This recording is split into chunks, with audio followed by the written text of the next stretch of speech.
Salut les cinéphiles de l'extrême et les collectionneurs de l'extrême et bienvenue pour ce nouveau retour de vide-grenier.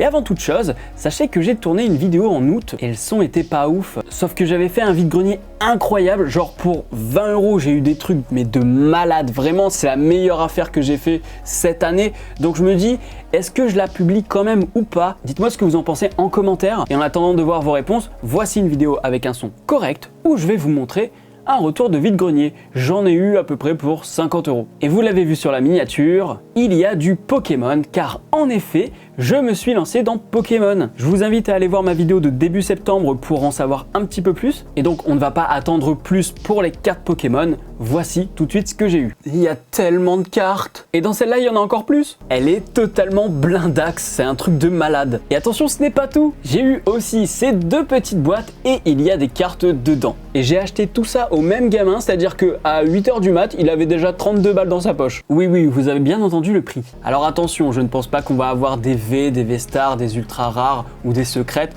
On ne va pas avoir de tout ça parce que c'est un petit connaisseur quand même, hein. Il les collectionne énormément et donc on va plutôt avoir de la commune, de l'holo, de la reverse, mais on ne va pas faire ça dans cette vidéo. Ce que je vous propose, c'est qu'on fasse de live Twitch où on va découvrir ensemble les cartes, c'est-à-dire que je ne vais pas les regarder, je vais les laisser de côté. De toute façon, d'ici à ce qu'on les ouvre, j'aurai certainement déjà ouvert un display, une collection 151. Allez voir ma chaîne Twitch, c'est là-bas que ça se passe. Et sur ma chaîne secondaire, il y aura aussi les replays de ces unboxings. Donc vraiment, si vous aimez Pokémon, il va falloir aller sur la chaîne secondaire parce que c'est là-bas que ça va se passer, hein. Ici, on va rester sur du cinéma et du vide-grenier. Donc là, ça va faire deux lives déjà. Tu mens, il ment. Du coup, je suis assez content parce que c'est la première fois que j'en achète en braderie. C'était les seules cartes Pokémon qu'il y avait sur la braderie et je me suis bien marré. Parce qu'à un moment, j'étais au stand d'Amaury. Vous connaissez Amaury à force, hein. Suffit d'aller voir toutes les vidéos où je lui fais une razzia. Vous verrez dans cette vidéo, j'ai acheté quelque chose à Amaury, mais pas grand chose pour une fois. Et donc, on a une dame qui demande à Amaury s'il a des cartes Pokémon parce qu'en effet, il a un petit Dracofeu en jouet et la gamine veut le jouer. Et la dame dit: ouais, on voulait des cartes, mais il y a un monsieur qui est passé dans la braderie et il a tout acheté. Et moi, je suis un petit peu taquin, donc j'étais assis sur la chaise pliante d'Amaury et je dis: coucou, c'est moi. C'est moi. Ah bah là, oui, il fallait se lever un petit peu tôt parce que j'étais déter à 6 h 30 du mat. Ça faisait longtemps que ça m'était pas arrivé. Et du coup, comme je parle d'Amaury, eh bien, je vais vous montrer ce que je lui ai acheté. Un double DVD, le livre de la jungle et Le Roi Lion en version intégrale. Le livre de la jungle, je l'ai acheté parce qu'il y a énormément de bonus. Et en fait, Le Roi Lion, je l'ai acheté parce que c'est marqué version intégrale et ça m'a énormément intrigué et j'ai découvert quelque chose. Il existe deux versions du Roi Lion. Alors peut-être que vous le saviez dans ce cas-là, eh bien n'hésitez pas à m'en parler en commentaire pour voir un petit peu ce qui diffère des deux versions. Mais dans ce DVD, il y a la version donc cinéma de 1994, mais aussi une version de 2003 qui est la version intégrale. Donc en fait, si je comprends bien, on a une Director's Cut ou plutôt une Extended Cut et j'étais pas du tout au courant quoi. Et comme je l'ai aidé à transporter des petits cartons, eh bien il m'a fait un petit cadeau. Pokémon version diamant sur DS. Et je vous vois derrière votre écran totalement choqué en vous disant: mais attends, il a déplacé 3 cartons, ça y est, il a un Pokémon version diamant sur DS. Bah ouais, mais non, c'est juste la boîte. Enfin, je dis c'est juste la boîte, mais sachez que déjà une boîte Pokémon, bah c'est quand même plutôt recherché parce qu'il y en a, ils ont ça en loose, et ben moi j'achèterai en loose pour pas cher et j'aurai enfin la boîte qui va avec. Donc merci encore à Amaury. Tiens, et puisque je parle de Pokémon, eh bien on va parler de son concurrent direct, les 20 premiers épisodes de Digimon. Alors je l'ai eu à 1 € parce qu'il est vraiment en piteux état, hein. C'est-à-dire que regardez, il est déglingué de ouf. Au départ elle le faisait 2, j'ai dit ouais non 1 € parce que c'est quand même déglingué, mais en même temps Digimon en DVD, c'est quand même pas facile à trouver en braderie. Ah, c'est vrai ça. Et continuons avec les DVD Blu-ray. Pour 13 €, j'ai eu 6 Blu-ray. American History X, je fais genre avec l'accent alors qu'en fait je dis toujours American History X, tu sais, non, genre le gars fait genre il est bilingue alors qu'en fait que dalle, c'est juste pour la vidéo.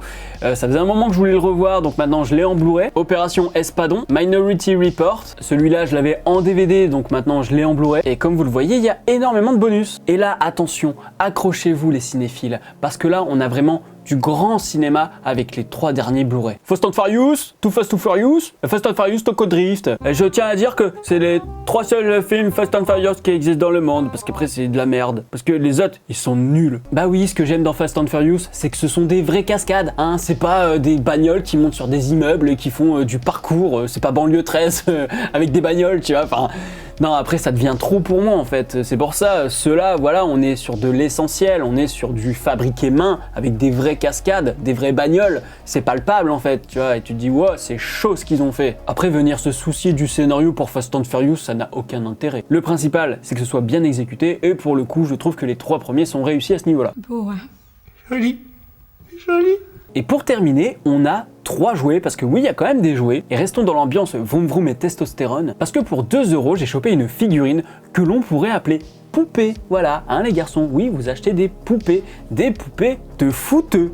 Et ouais, je ne savais même pas que ça existait, et donc, j'ai un joueur de foot en poupée. Alors normalement il n'a pas de moustache, mais est-ce que vous arrivez à le reconnaître? Ce monsieur a joué à Arsenal, mais aussi d'autres clubs que je ne citerai pas parce que je sais pas du tout, parce que moi je suis pas un footix. C'est Robert Pires, c'est marqué dessus. En fait c'est Amaury qui a demandé le prix à la dame et puis il n'a pas été emballé. Alors que moi je me suis dit, attends, pour 2 € je le prends. Je vais effacer la petite moustache là qui a été faite au crayon, peut-être avec de l'alcool à 90 ou un truc dans le genre. Et puis laver ses vêtements, il sera nickel. Et même si les gens ça ne les intéresse pas d'avoir Pires, eh ben ça là, tout ça, le short Arsenal, les crampons, etc., eh bien ça fait des accessoires, par exemple pour leur Sideshow Collectibles. Du coup celui-là, je vais lui faire une petite beauté et ensuite je vais le poster sur Vinted. Je vous mets le lien en description. Et pour terminer, pour une fois, j'ai mis le prix pour des jouets. J'ai mis 5 € les deux.